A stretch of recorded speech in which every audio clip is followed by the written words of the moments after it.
একজন মহিলা চুপচাপ মেঝেতে কেচাপ ঢেলে দেয়, তারপর ইচ্ছে করে সেখানে পা দিয়ে পড়ে যায়। উদ্দেশ্য একটাই, ক্ষতিপূরণ আদায়। কিন্তু এখানেই শেষ না।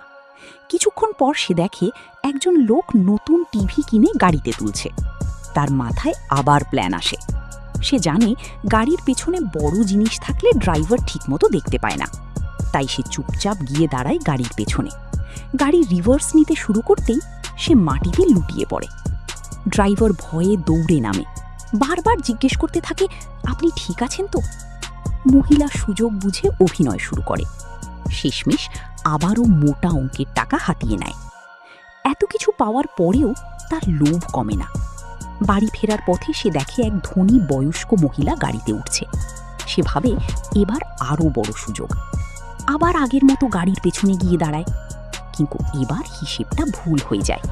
গাড়ি স্টার্ট হওয়ার আগেই সে জোরে ধাক্কা খেয়ে ছিটকে পড়ে। ড্রাইভার কিছুই বুঝতে না পেরে গাড়ি চালিয়ে দেয় সামনে।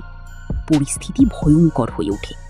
শেষমেশ উদ্ধারকর্মীরা এসে তাকে চিনে ফেলে সে কোনো সাধারণ ভিকটিম না, বরং একজন প্রফেশনাল প্রতারক। আর এইবার তার নিজের ফাঁদেই সে ধরা পড়ে যায়।